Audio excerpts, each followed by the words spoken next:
Olá, começa agora o programa Eu Quero Ver, o programa que traz a realidade dos trabalhadores no estado de Alagoas.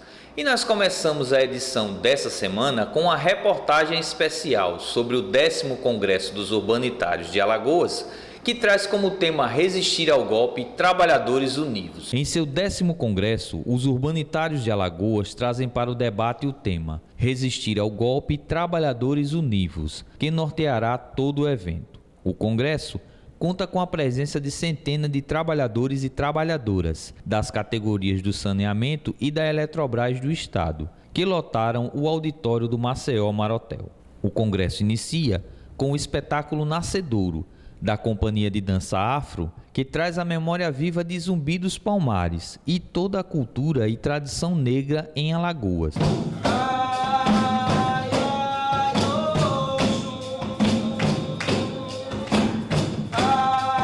Estamos aqui no auditório do Maceió Marotel, onde está acontecendo o 10º Congresso dos Urbanitários. Para dar mais informações sobre esse grande evento, nós vamos conversar aqui com o Nestor Paulo, ele que é presidente do Sindicato dos Urbanitários. Boa noite, Nestor. Boa noite, telespectadores aí da TV Com. Eu acho que é importante, né, essa divulgação. É um congresso que é realizado de 3 em 3 anos, né? Esse é o 10º congresso que a gente organiza e estamos organizando num cenário realmente desafio, é desafiante para todos nós, o ramo dos humanitários, a classe trabalhadora como um todo, né, realizar um congresso, né, nesse cenário, né, do nosso país, né, um cenário internacional totalmente adverso exatamente à classe trabalhadora. Então esse congresso, o próprio tema já diz, resistir ao golpe, né, porque o golpe que foi colocado não é só um golpe contra a democracia. A gente entende que é um golpe, as tentativas, toda tentativa que a sociedade faz de se criar um ambiente, um mundo mais justo, igualitário. Então, esse golpe também afeta exatamente as boas intenções para que esse mundo seja possível, né? E às vezes, aquela esperança de que às vezes as coisas não é só para a gente, né? Precisa deixar um legado, né? Mas infelizmente o que nós estamos vivendo nesse momento é um retrocesso. Então, esse congresso realmente é desafiante. Nós estamos aqui reunidos, mobilizados com os trabalhadores exatamente para fazer toda essa discussão, né, do cenário que estamos vivendo atualmente e construir exatamente, fortalecer as nossas estratégias enquanto trabalhadores, né, enquanto classe trabalhadora, enquanto categoria do saneamento e energia no Estado, a gente dá exatamente a nossa contribuição, porque também acreditamos que a resistência ela não pode ser isolada. A resistência ela tem que acontecer de uma forma mais ampla, né? E aí não é à toa que as frentes, né, de resistência estão se formando, tem uma frente popular, o Brasil Sem Medo, e é exatamente essa discussão que nós vamos fazer com os nossos trabalhadores, né? A sociedade civil organizada, temos aqui várias representações, né, da sociedade civil, movimento do campo, movimento urbano, né? E para a gente poder exatamente fazer essa construção e se inserir realmente nessa frente de resistência, né, uma política que a gente precisa politizar os nossos trabalhadores e trabalhadoras para que a gente realmente, em massa, a gente construa, né, uma forma de a gente atacar ou contra-atacar, acho que a palavra mais correta é essa, contra-atacar todo esse retrocesso que está em cima da classe trabalhadora atualmente. O Sindicato dos Urbanitários ele tem uma história de luta, justamente de resistência. Então, nesse momento, é importantíssimo organizar os trabalhadores para resistir contra esses golpes que estão sendo desferidos pelo governo. Perfeito, né? Nós estávamos, até o momento, é uma fase de choque, né? É um pós-golpe, né? E aí a gente vê que essa agenda que está colocada aí, com todas as PECs, né? A questão, a volta da onda neoliberal de privatização das empresas. Então, tudo isso é um retrocesso, né? Porque se a gente tinha essa agenda neoliberal nos anos 90, mas de lá para cá a gente começou a construir, tivemos avanços e agora o que se está vendo é uma desconstrução de todas as conquistas que os trabalhadores atingiram até agora. Após a formação da mesa oficial, diversos convidados demonstraram a importância da unidade dos trabalhadores, nesse momento de retrocesso para toda a classe trabalhadora. Um momento importante também para a avaliação e a autocrítica da caminhada política. Os trabalhadores não estão respondendo porque, lamentavelmente, o sindicato perdeu a interlocução com suas bases. E eu tenho certeza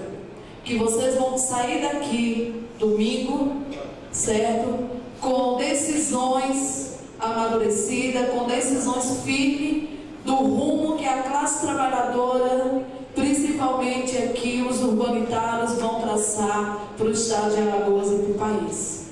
São grandes os nossos desafios, mas também é grande a nossa força de vontade, a nossa resistência e a nossa luta. Com o tema Resistir ao Golpe, proferida pelo professor e ex-presidente da Petrobras, Sérgio Gabrielli. Professor, muito se fala sobre a questão da Operação Lava Jato, do combate à corrupção e de como ela é importante para a sociedade. De fato, a operação, ela ajuda ou ela atrapalha o funcionamento da Petrobras? Olha, a Petrobras foi vítima de alguns dos seus funcionários, muito poucos, e de algumas empresas e alguns políticos que se mancomunaram e acabaram tirando recursos da Petrobras. Porém, é importante dizer que as atividades que a Petrobras fez com as empresas que tiveram esses comportamentos adequados são muito maiores do que o que está sendo revelado em termos da corrupção. A corrupção, ela tem um tamanho absoluto muito grande, gigantesco, não há dúvida nenhuma que os volumes referidos são muito grandes, mas relativamente aos volumes transacionados pela Petrobras são relativamente pequenos. Só para dar um exemplo, agora, ontem, foi feita uma devolução de 240 milhões para a Petrobras, que para qualquer cidadão normal, comum, é um volume de dinheiro muito grande, 240 milhões de reais. Mas, se você considerar que a Petrobras produz 2 milhões e 400 mil barris por dia, esses 240 milhões equivalem a 10 horas e 45 minutos da produção da Petrobras, em um dia. Portanto, você vê que é um processo relativo muito grande. Qual é a implicação que a Lava Jato teve? A Lava Jato tem um problema, ao meu ver, que é ter transformado um problema de polícia, que deve ser executado, os corruptos devem ser punidos, devem ser julgados, devem ser exemplarmente punidos, porém não se pode transformar uma questão de polícia numa questão de política, como a Lava Jato se transformou. Ao se transformar numa questão de política, ela criou uma ambiência no país que levou a destruir a atividade econômica. E os efeitos negativos que ela provoca no PIB brasileiro, no setor de engenharia brasileiro, na diminuição da capacidade brasileira de fornecer produtos e serviços para o setor de petróleo é muito grande. E até sobre a capacidade de produção da Petrobras, que qualquer atraso que a Petrobras tenha resultante dessa operação tem efeitos maiores sobre as suas receitas do que o que vai receber da recuperação desses recursos. Na continuidade das atividades do Congresso, que aconteceu na sede da FETAG Alagoas, os participantes debateram a conjuntura política e social do país. O choque que nós levamos foi um choque de grande dimensão. Não nos matou por quê? Porque nós temos 30, 40 anos de construção de um projeto democrático popular nesse país, enraizado. Vamos conversar aqui com o Ricardo Gebrim, ele que é advogado da Consulta Popular, está aqui participando do 10º Congresso dos Urbanitários e veio conversar com os trabalhadores sobre a conjuntura atual política, no Brasil, e especificamente a questão do golpe que a presidente Dilma sofreu.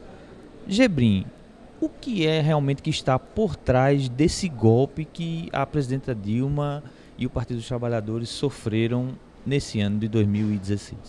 Nesse momento que o capitalismo está vivendo uma crise mundial, nada representa uma margem de lucro tão grande quanto apropriar-se das nossas riquezas naturais, especialmente as riquezas jazidas do pré-sal, privatizar ainda 46% do nosso setor elétrico que pode ser privatizado e outras privatizações que estão planejando.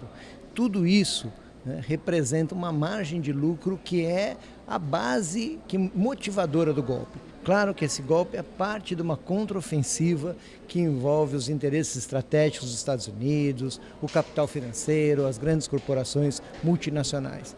E o que é interessante, assim como na tentativa do golpe de 1954, quando tentaram derrubar o presidente Getúlio Vargas, que é interrompido pelo seu próprio suicídio, e que retarda o nosso golpe em 10 anos, o golpe militar de 64 e este golpe agora, todos eles têm a mesma conjunção de forças econômicas e sociais, porque além desses setores que eu mencionei, eles tiveram como base social a alta classe média, e uma alta classe média que foi manipulada em torno também do tema da corrupção.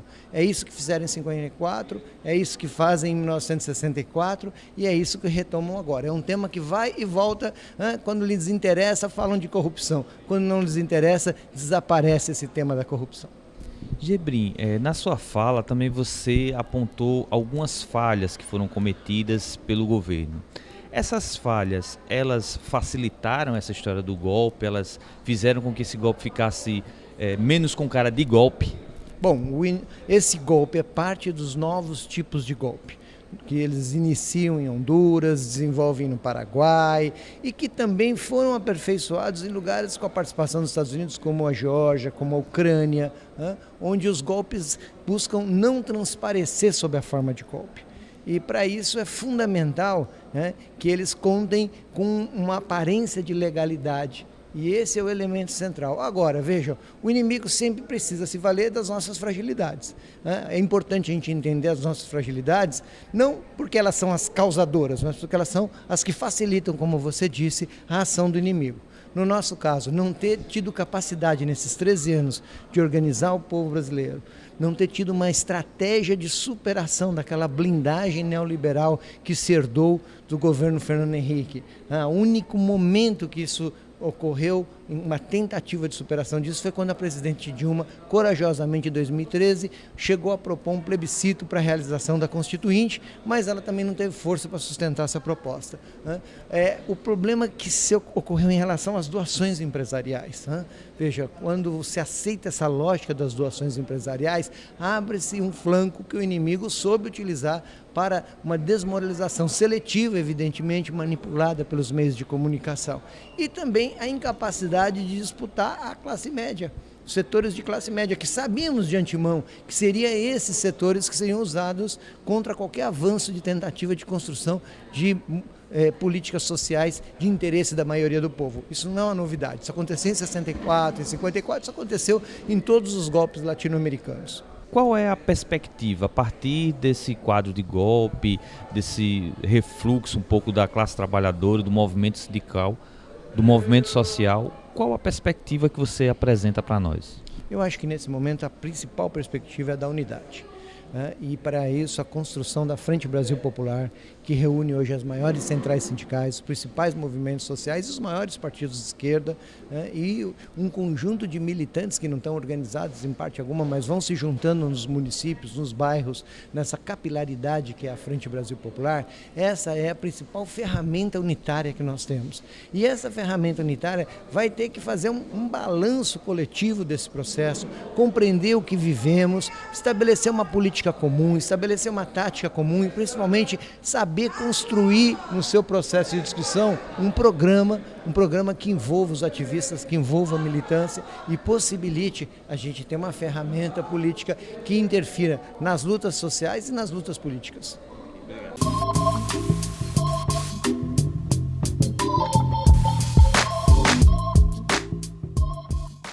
Aconteceu na sede dos aposentados da Previdência Social o primeiro módulo da ORSB, Organização de Representação Sindical de Base, promovida pela CUT Alagoas. Confira agora.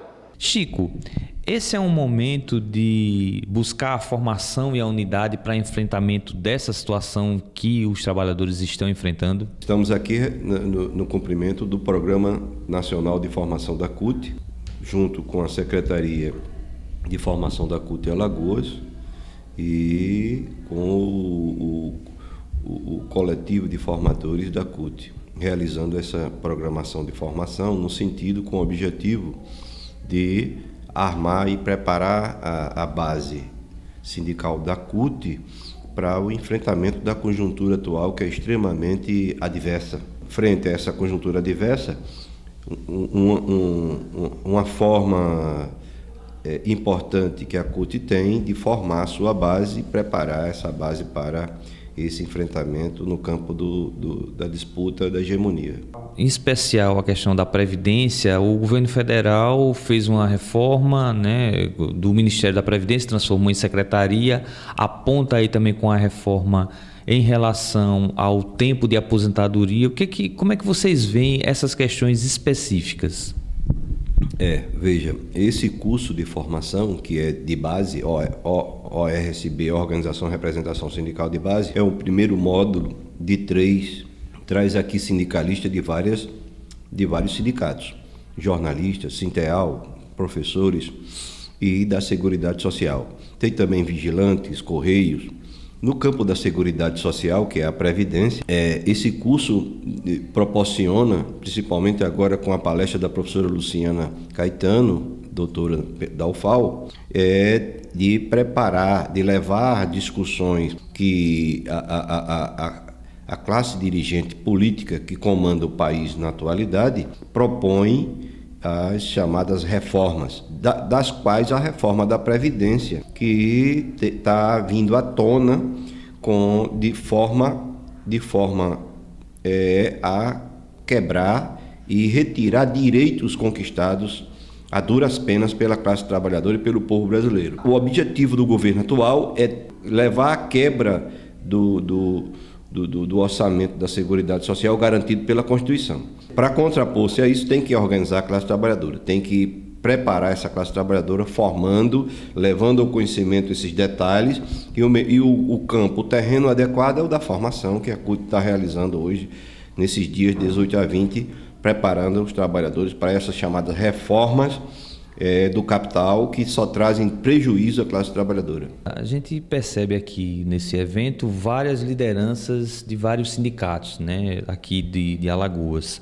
O caminho é esse, é buscar a unidade entre os diversos sindicatos através da formação? Olha, esse curso ele é muito importante, até porque o movimento sindical, a gente tem que investir muito na formação. E esse formato, né, de curso, de aprendizado, a gente se dá porque a gente tem possibilidade de juntar no mesmo curso várias representação de vários setores. Então, hoje aqui a gente tem desde do campo aos sindicatos, né, urbanos, aos sindicatos de setores privados. Então, a gente tem todos os segmentos aqui nessa formação. Porque a gente acredita que a formação é o único meio que vai poder fazer com que a gente possa enfrentar essa situação que hoje se encontra, né, no país. É um curso que a gente vai discutir vários temas, e dentro desses temas, justamente, a gente hoje está vendo aqui com a professora Luciana a questão da análise de conjuntura de como se encontra o país, dentro do aspecto econômico, político e social. Então, a gente tem visto que não tem sido fácil, o movimento sindical está na luta, né? E assim, muito difícil a gente estar conseguindo os resultados positivos que a gente precisa para estar levando para nossas bases. Então, tem aí no Congresso e na Câmara dos Deputados, né? As PEC, os PL, que aí tudo está vindo contra a classe trabalhadora, e isso aqui é uma oportunidade que a gente tem um pouco de conhecimento de como isso está sendo feito, né? E quem é que vai ser penalizado nessas aprovações. Existe uma bandeira que poderia unificar todo o movimento sindical, os trabalhadores, para fazer esse enfrentamento? Olha, a bandeira hoje que tem para que a gente possa unificar toda a classe trabalhadora é justamente a bandeira da perca do direito que a gente está tendo, porque a gente está aí com a 257, né, que é do servidor, agora a 241, que agora é a 55, tem também a questão da privatização, tem a questão do pré-sal. Então, assim, hoje a gente está vendo que o cerco está apertando para a classe trabalhadora. Então, a bandeira hoje que unifica toda a classe trabalhadora é a luta em defesa da conquista dos direitos da classe trabalhadora, para que a gente não perca. Porque se a classe trabalhadora não tiver unidade na luta e no enfrentamento nesse momento, a gente sabe que não vai ter sindicato, não vai ter movimentos sociais, a gente sabe que não vai ter mais organização do trabalhador, porque tudo que está vindo aí é contra a classe trabalhadora. O que nos une hoje é a permanência da conquista da classe trabalhadora contra um governo de retrocesso, um governo de desmonte, e aí a gente tem um governo, não só a questão federal, mas a gente está sentindo isso também aqui no estado de Alagoas. Então, assim, a gente realmente, a classe trabalhadora e as suas representações, né, as suas entidades, a gente sabe que a gente tem que se juntar cada vez mais para ir para esse enfrentamento, para poder a gente parar, né, com esse retrocesso e com a perca de direito da classe trabalhadora. Vamos conversar aqui com Luciana Caetano, ela que é professora da UFAL e também economista e veio aqui dar uma palestra nesse evento de formação, nesse primeiro módulo de formação aqui promovido pela CUT. Professora Luciana, muito se fala de crise política, crise econômica, mas o que realmente está por trás dessas políticas recessivas e neoliberais do governo federal? Olha, Jairo, no meu entendimento, grande parte dessa pressão se dá no campo político, principalmente numa perspectiva de melhorar os circuitos de valorização do capital, seja no mercado financeiro, seja no mercado produtivo. E é uma pressão muito grande dos donos do capital numa perspectiva de você ter, por exemplo, uma legislação trabalhista que valorize esses circuitos de valorização, e nesse sentido a classe trabalhadora perde porque o Estado ele vem cada vez mais se colocando a serviço do capital. E nesse sentido, na distribuição da renda que é gerada a partir da riqueza, que é gerada também, você tem uma disparidade de força entre donos do capital e classe trabalhadora, e nesse instante o que está posto é você ter uma redução significativa de massa salarial e de uma proteção social que é direcionada à classe trabalhadora, porque nessa quebra de braço, a classe trabalhadora tem perdido espaço para os donos do capital, que conseguem mais facilmente influenciar os governos de todas as nações capitalistas, inclusive o Brasil. E cada vez mais a gente vê uma demonstração do Congresso Nacional, do Poder Executivo e com respaldo do Judiciário no sentido de acolher as demandas dos donos do capital para que se cumpram efetivamente um ambiente melhor para os circuitos de valorização do capital. Eu acredito que no caso do Brasil, que começa com impeachment e caminha com alguns projetos de lei para a destruição de direitos trabalhistas, que haja também um grande interesse nas riquezas naturais, no setor de mineração, principalmente o petróleo, que é um ativo importante de longo prazo e sobre o qual Estados Unidos e outros grandes e alguns grandes conglomerados internacionais colocam o olho numa perspectiva de ter isso como uma aposta de valorização de capital também. Então, me parece que toda a pressão para você mudar o rumo da economia brasileira no que diz respeito à legislação ou até mesmo a condução de um projeto de governo vem a partir de uma pressão econômica, seja de uma grande potência mundial como os Estados Unidos, assim como os donos dos grandes conglomerados internacionais que pressionam o governo para que esse circuito de valorização do capital se dê sem nenhum problema. A senhora apresentou vários dados de aumento de políticas sociais, de investimento em políticas sociais nos últimos anos. Isso será perdido com esse tipo de política? Olha, se a PEC 241, que agora é PEC 255, mais a PEC 257 e algumas outras que que vêm junto, todas elas. Se elas forem aprovadas, sem sombra de dúvida, a gente não vai sobrar muita coisa da CLT. Então, e a CLT, ela é um documento importante de amparo à classe trabalhadora, que uma vez desconstruída, tende a tirar esse amparo e transformar o mercado de trabalho numa grande informalidade, ou seja, o que o governo federal está propondo hoje com a PEC 241, e com outras tantas, como a 257, a 4330, o que o governo está propondo hoje é exatamente uma legalização da informalidade em que o negociado se sobrepõe ao legislado. Na verdade, está dizendo assim, olha, o que vale é a negociação entre empregadores e empregados, sem considerar o fato de que a relação de trabalho e capital é uma relação de subordinação do trabalho ao capital e que, portanto, requer a proteção do Estado no sentido de você assegurar alguns direitos exatamente para evitar a exploração do trabalho. Se você tira isso, a classe trabalhadora fica sem proteção alguma e isso é, do ponto de vista social, um retrocesso muito grande para o país.